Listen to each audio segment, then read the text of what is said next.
Hello बच्चों, फिर आप लोगों का स्वागत है real concept science tutorial.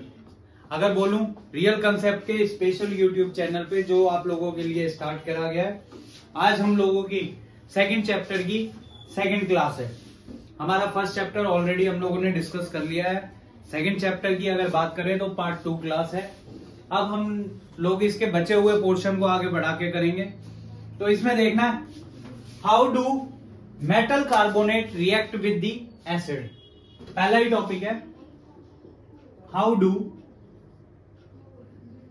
Metal carbonate and metal hydrogen carbonate react with acid. किस तरह से ये एसिड से रिएक्ट करते हैं? React with acid. बहुत ही इजी वे में लेंगे इसे। जब भी मेटल कार्बोनेट या फिर मेटल हाइड्रोजन कार्बोनेट रिएक्ट होगा हमारे एसिड के साथ, तब हमारा क्या बनेगा? सॉल्ट बनेगा plus water plus carbon dioxide. ये चीज रिलीज होंगी। पहले भी हमने पढ़ा था कि अगर एसिड रिएक्ट करता है, किसी मेटल के साथ रिएक्ट करता है, तो हमारा क्या बनता है? हाइड्रोजन गैस रिलीज होती है। अब हम पढ़ रहे हैं कि अगर मेटल कार्बोनेट और मेटल हाइड्रोजन कार्बोनेट अगर एसिड से रिएक्ट करता है तो क्या रिलीज होगी? वाटर रिलीज होगा और कार्बन डाइऑक्साइड रिलीज होगी और मेन प्रोडक्ट क्या बनेगा? सॉल्ट। एग्जांपल के लिए लें तो सोडियम कार्बोनेट की रिएक्शन अगर हम कराएंगे, एसिड के साथ ले लेते हैं, HCl के साथ हमने रिएक्ट कराया तो हमारा सॉल्ट बनेगा क्या? NaCl plus water plus CO2। अगर हम देख रहे हैं तो इसमें हम क्या ले रहे हैं? 2 मॉलिक्यूल ऑफ NaCl ले रहे हैं इसको बैलेंस करने के लिए। क्लोरीन भी हमारे कितने हैं? 2। तो हम इसे बैलेंस करने के लिए क्या ले रहे हैं? ये ले रहे हैं। रिएक्शन हम लोगों ने लिख दिया कि मेटल कार्बोनेट जब एसिड के साथ रिएक्ट करेगा तो हमारा सॉल्ट बनेगा वाटर प्लस एसिड। ये मेन रिएक्शन होगी। इसी के साथ अगर हम मेटल हाइड्रोजन कार्बोनेट काम में लेते हैं, एसिड के साथ रिएक्शन कराते हैं, तो भी हमारा मेन प्रोडक्ट क्या बनेगा? NaCl बनेगा, वाटर बनेगा प्लस कार्बन डाइऑक्साइड बनेगा, मेटल हाइड्रोजन कार्बोनेट। देखिए आप लोग, देखिए रिएक्शन बैलेंस है कि नहीं। रिएक्शन बैलेंस देखने के लिए सबसे पहले वही हमारा मेन मेथड, मेटल को चेक करोगे, उसके बाद नॉन मेटल को देखोगे, उसके बाद ऑक्सीजन, देन हाइड्रोजन। मेटल 2 है हमारे पास, इधर भी मेटल 2 है, इसका मतलब बैलेंस हो गया। नॉन मेटल देखोगे तो क्या है? कार्बन, कार्बन इधर 1 है, इधर भी कार्बन 1 है, बैलेंस हो गया। ऑक्सीजन, ऑक्सीजन इधर देखो 3 है हमारे पास, 3 ऑक्सीजन है। इधर कितने ऑक्सीजन है? 1 और 2, 3 ऑक्सीजन। हाइड्रोजन की बात करेंगे, लास्ट में हाइड्रोजन है, 2 हाइड्रोजन इधर है, 2 हाइड्रोजन इधर है। इसके मतलब फर्स्ट रिएक्शन भी बैलेंस है, ऑलमोस्ट सेकंड रिएक्शन भी हमारी बैलेंस है। तो ये मेटल कार्बोनेट के साथ रिएक्शन है, ये मेटल हाइड्रोजन कार्बोनेट के साथ रिएक्शन है। बहुत इंपॉर्टेंट रिएक्शन है। तुम्हारे बोर्ड के पेपर में एक इंपॉर्टेंट क्वेश्चन भी आया था इन्हीं से रिलेटेड।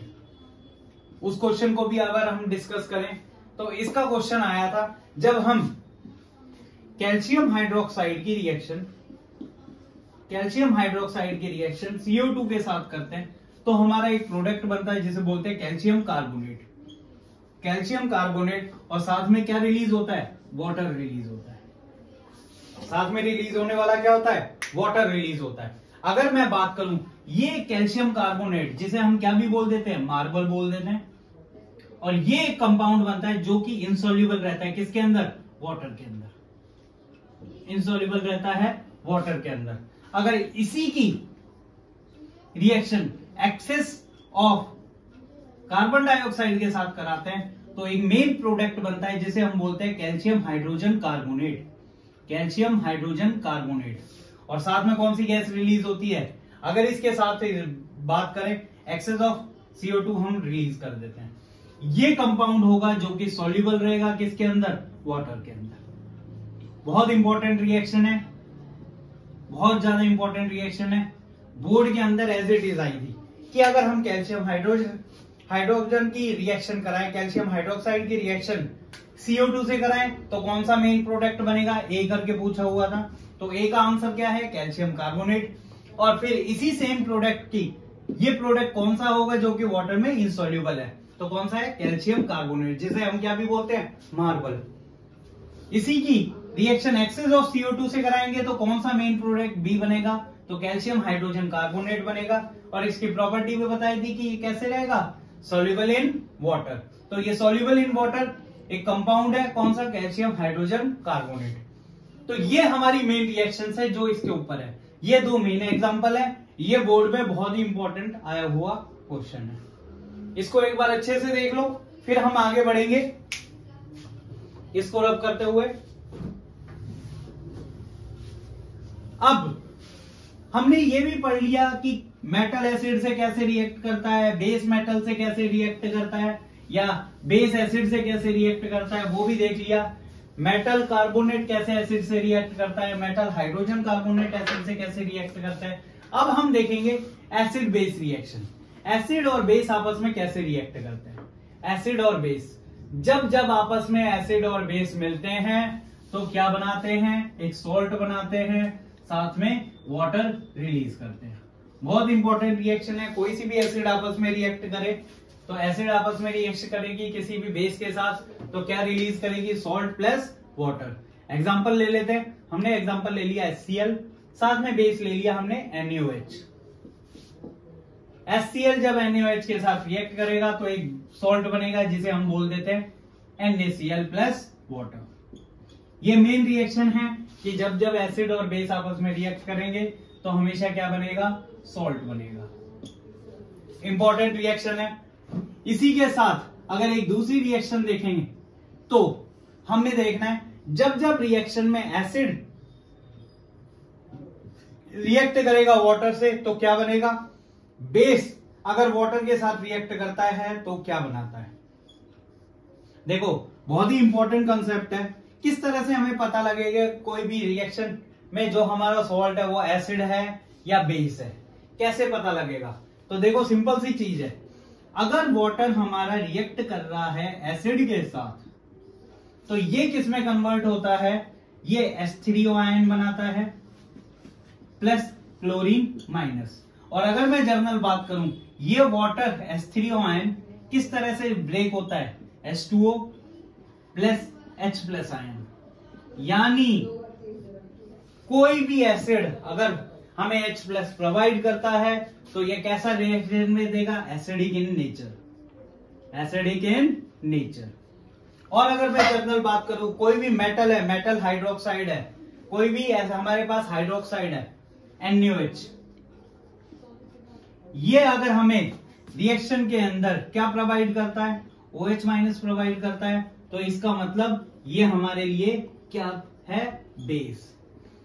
तो सिंपल सा रीजन है, हमें बेस का पता लग गया, हमें एसिड का पता लग गया। अगर कोई रिएक्शन में H प्लस प्रोवाइड करता है तो एसिडिक इन नेचर है, अगर कोई रिएक्शन में OH माइनस प्रोवाइड करता है तो बेसिक इन नेचर है। दूसरा एग्जांपल भी देख सकते हैं, magnesium hydroxide. Magnesium hydroxide Mg+2 में कन्वर्ट होगा और कितने आयन देगा हमें, 2 आयन ऑफ हाइड्रोक्साइड आयन देगा। तो ये भी हमारे लिए क्या है, बेस है। इसी तरह कोई दूसरा एसिड लें, दूसरा एसिड लेंगे तो देखो H2SO4, H2SO4 सॉल्यूशन में हमें क्या देता है, 2H प्लस आयन देता है और साथ में सल्फेट फॉर्म में इसे निकाल देता है। तो यानी अगर सॉल्यूशन में हमें इसने क्या प्रोवाइड करा है, H प्लस प्रोवाइड करा है, तो ये कैसा है, एसिडिक इन नेचर है। अगर सॉल्यूशन में हमें OH माइनस प्रोवाइड करता है तो कैसा है, बेसिक इन नेचर है। जर्नल अगर बात करें तो ये एसिड बेस नेचर हमारा क्या हो गया, ये भी कंप्लीट हो गया। अब वो स्केल जिसकी हम बात करेंगे, बहुत इंपॉर्टेंट स्केल है, जिसे हम क्या भी बोलते हैं, पीएच स्केल बोलते हैं, या हम डायरेक्ट बोल सकते हैं, जो हमें ये बताता है कि हमारा सॉल्यूशन एसिडिक है या बेसिक है। हमने रिएक्शन में पढ़ लिया कि हमारा सॉल्यूशन एसिडिक या बेसिक होता है। तो ऐसा कौन सा स्केल है जिसके बेसिस पे हम किसी भी सॉल्यूशन को एसिड और बेस बताते हैं, जो हमने स्टार्टिंग में पढ़ा था कि लिटमस पेपर टेस्ट से हमें पता लगता है। PH scale, P stand for potence, potence ये हमें बताता है कि हमारा सॉल्यूशन एसिड है या बेस है। ये स्केल 0 से लेके 14 तक का होता है और ये हमें एसिडिक और बेसिक नेचर के बारे में बताता है। इसे मैं डायरेक्ट बोल सकता हूं concentration of H plus ion, concentration of H plus ion represent by pH scale. यानी H प्लस आयन की कंसंट्रेशन को, उसकी वैल्यू को, उसकी अमाउंट को हमें कौन बताता है? PH scale. अगर H प्लस आयन की कंसंट्रेशन, अगर देखो हम बात करें धीरे धीरे देखें, H प्लस आयन की अगर कंसंट्रेशन है, धीरे धीरे अगर H प्लस आयन की कंसंट्रेशन, अगर हम इधर से, ये राइट है हमारे लिए, ये लेफ्ट है, लेफ्ट से राइट से लेफ्ट की तरफ आएंगे तो H प्लस की आयन की कंसंट्रेशन क्या होगी? बढ़ती चली जाएगी। और अगर लेफ्ट से राइट की ओर जाएंगे तो इसकी कंसंट्रेशन क्या होगी? OH माइनस आयन की कंसंट्रेशन बढ़ती जाएगी। किसी एक को ले, यानी हम 14 से 0 की तरफ आएंगे तो H प्लस आयन की कंसंट्रेशन बढ़ेगी, तो सॉल्यूशन कैसा होगा? एसिडिक। और हम राइट की तरफ जाएंगे तो सॉल्यूशन कैसा होगा? बेसिक होगा। सॉल्यूशन कैसा होगा? बेसिक होगा। हमारी बॉडी के जितने भी सप्लीमेंट्स हैं, यानी अगर बात करें तो हमारी बॉडी लगभग किस में काम करती है? हमारी बॉडी बेस्ट फंक्शन करती है 7 to 7.8 के अंदर। हमारी बॉडी के ज्यादातर रिएक्शंस किस में होती हैं? 7 to 7.8 के अंदर होती हैं। अगर मैं जनरल बात करूं हमारी बॉडी का डाइजेस्टिव सिस्टम, हमारी बॉडी के डाइजेस्टिव सिस्टम की अगर बात करें तो हमारी बॉडी के स्टमक वाले पार्ट में HCl रिलीज होता है। तो हमारा इस बॉडी का स्टमक में कैसा रीजन होता है? HCl होता है, तो इसलिए एसिडिक रीजन। ये बच्चों बहुत इंपॉर्टेंट रीजन है कि हमारी बॉडी में अगर हम खाना खा रहे, कोई भी जंक प्रेजेंट है, तो ये एसिडिक नेचर क्या करता है? उसे डिटोनेट कर देता है या उसे मार देता है। धीरे धीरे हम हमारे क्या बोलते हैं, इंटेस्टाइन की तरफ बढ़ता है, तो हमारे बॉडी का नेचर कैसा हो जाता है? बेसिक, जो कि डाइजेशन के लिए इंपॉर्टेंट होता है। एक इंपॉर्टेंट और चीज, अगर हम जनरल पीएच स्केल की बात करते हैं तो देखो जितने भी हमारे सिट्रिक फ्रूट रहते हैं, सिट्रिक फ्रूट रहेगा, सिट्रिक नेचर का रहेगा, वो लगभग पीएच स्केल 2 के आसपास रहेगा। अगर हम बात करें हमारा ब्लड हो गया, हमारा वाटर हो गया, उसका पीएच लगभग किसके बीच में रहता है? लगभग 7.4 के आसपास होता है। अगर मैं रीजन बात करूं, मिल्क ऑफ मैग्नीशिया बोला जाता है, एक बेसिक होता है जो कि हम एसिडिटी के टाइम पे लेते हैं, जिसे सॉल्यूशन भी बोला जाता है मैग्नीशियम हाइड्रोक्साइड का। इसका पीएच स्केल लगभग कितना रहता है? 10 के आसपास रहता है। और NaOH सोडियम हाइड्रोक्साइड, इसका पीएच स्केल कितना होता है? 14 होता है। और मैं HCl की बात करूं, प्योर HCl की बात करें तो इसका स्केल की कितना रहता है? लगभग 0 के आसपास ही रह गया, क्योंकि हमारा स्ट्रॉन्गेस्ट एसिड है HCl। तो ये हम अगर हमारी बॉडी के जितने भी चीजें होती हैं उनको डिवाइड करते हैं उनके अकॉर्डिंग। हमारी बॉडी में कुछ इंपॉर्टेंट एग्जांपल भी लिए हूं। हमारी बॉडी में एसिडिटी ज्यादा होती है तो हम क्या लेते हैं? वीक बेस लेते हैं, जैसे बोलते हैं मिल्क ऑफ मैग्नीशिया। और इसे क्या भी बोला जाता है? एंट एसिड भी बोला जाता है। एंट एसिड जो अच्छा सा एग्जांपल आता है, इनोन एसिडिटी गॉन, तो वो मेन कंसिस्टेंट क्या रहता है? Magnesium hydroxide. दूसरा एग्जांपल ये अच्छा बताया गया है तुम्हारी बुक के अंदर, जब हमारे किसी भी रीजन के अंदर पानी में एसिडिक वैल्यू ज्यादा हो जाती है या एसिडिक नेचर उसका ज्यादा बढ़ जाता है, तो हमारे टूथ के ऊपर की एक लेयर रहती है, जैसे बोलते हैं एनिमल लेयर, वो घिसने लग जाती है। इसलिए हम लोग क्या काम में लेते हैं? टूथपेस्ट काम में लेते हैं। टूथपेस्ट का रीजन क्या है? बेसिक नेचर होता है। और हम काम में ले रहे हैं जो वाटर है वो एसिडिक नेचर है, वो उसे मेंटेन करने का काम करता है टूथपेस्ट, जिसकी वजह से हमारा पीएच मेंटेन रहता है और हमारे टूथ डिके होने से बचता है। और देखो जर्नल एग्जांपल की बात करें, तुम्हारी बुक में दिया हुआ है, हमें कोई भी रेड आंट, लाल चींटी अगर काट लेती है, हमारी बॉडी में एक एसिड इंजेक्ट कर देती है जिसे बोलते हैं मिथेनोइक एसिड। इंपॉर्टेंट क्वेश्चन आया हुआ है, किस सब्सटेंस के अंदर किसकी वजह से कौन सा एसिड। तुम्हारी बुक के अंदर एक टेबल दी हुई है, बहुत अच्छी टेबल है एनसीईआरटी के अंदर। मिल्क ऑफ मैग्नीशिया क्या मेंटेन करता है हमारे बॉडी का?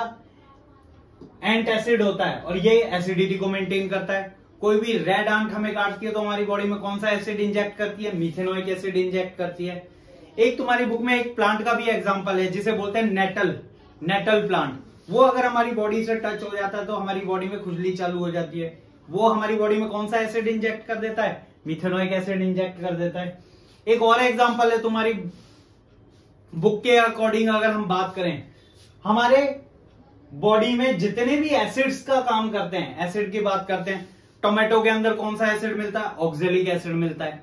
टैमेरिंड के अंदर कौन सा एसिड मिलता है? टार्टरिक एसिड मिलता है। हमारे मिल्क के अंदर कौन सा एसिड मिलता है? लैक्टिक एसिड मिलता है। तो ये नॉर्मल एग्जांपल है, कभी कभी इनके क्वेश्चन एमसीक्यू में डायरेक्टली आ जाते हैं, तो याद रहेगा ये सब कुछ। पीएच स्केल के अकॉर्डिंग अगर मैं यही सारी चीजें बताई तो ये स्केल हमें याद रखना है, 0 से 14 तक का होता है। 14 की तरफ जाएंगे यानी राइट की तरफ जाएंगे तो पीएच स्केल बढ़ेगा और एसिडिटी कम होगी, यानी बेसिसिटी बढ़ रही है। 0 की तरफ आएंगे तो एसिडिक नेचर बढ़ेगा, एसिडिटी बढ़ेगी, कंसंट्रेशन ऑफ H+ आयन बढ़ेगा। तो ये था हमारा पीएच स्केल। पीएच स्केल के बाद जर्नल हम पढ़ेंगे क्या? सॉल्ट्स के बारे में पढ़ेंगे और मेन जो क्वेश्चंस आते हैं वो तुम्हें देखेंगे। अभी जो तुम लोगों को जल्दी मैंने बोल के बताया था, बहुत इंपॉर्टेंट चीज है इसलिए बता देता हूं। एंट, रेड आंट की बात करिए, और एक प्लांट होता है जिसे बोलते हैं nettle ring, nettle ring plant. ये दोनों कौन सी एसिड रिलीज करते हैं? Methanoic acid, methanoic acid. Formula भी अगर देखोगे मिथेनोइक का एसिड का HCOOH। हमारे अंदर टोमेटो के अंदर बात करें तो कौन सी एसिड होती है? Oxalic acid, oxalic acid, oxalic acid. Milk के अंदर बात करें तो कौन सी एसिड होगी? Lactic acid, lactic acid, lactic acid. Apple के अंदर होती है palmitic acid, palmitic acid, palmitic acid. और जितने भी सिट्रिक एसिड फ्रूट रहते हैं, सिट्रस फ्रूट रहते हैं, उनके अंदर कौन सी रहती है? सिट्रस फ्रूट रहते हैं, उनके अंदर रहती है सिट्रिक एसिड। तो अभी हमने ये जितनी भी चीजें पढ़ी, कुछ रिएक्शंस पढ़ी, पीएच स्केल पढ़ा, उसमें ये सारी चीजें बहुत इंपॉर्टेंट है। ये हमारे चैप्टर का दूसरा पार्ट था। अब हमारे चैप्टर का तीसरा पार्ट आएगा। पहले हमने पढ़ी रिएक्शंस वाला पार्ट, फिर हमने रिएक्शंस के बाद स्केल वाला पार्ट पढ़ा कि किससे उसे मेजर करा जाता है। लास्ट में कुछ मेन सॉल्ट आएंगे जिनके बारे में हम पढ़ेंगे, जिसमें प्लास्टर ऑफ पेरिस होगा, वॉशिंग सोडा होगा, प्लास्टर ऑफ पेरिस के बाद वॉशिंग सोडा, और जनरली बात करेंगे वॉशिंग सोडा के साथ जितने सोडियम कार्बोनेट वगैरह हैं किस तरह से बनते हैं, सोडियम बाइकार्बोनेट, बेकिंग सोडा किस तरह से बनता है, उनकी प्रिपरेशंस कैसी होती है और उनके यूज कैसे होते हैं। तो होप सो आप लोगों को ये पार्ट भी पसंद आएगा। इस चैप्टर का लास्ट पार्ट होगा पार्ट 3। हमारे चैनल को सब्सक्राइब करना ना भूलें और लाइक करना ना भूलें। Thank you.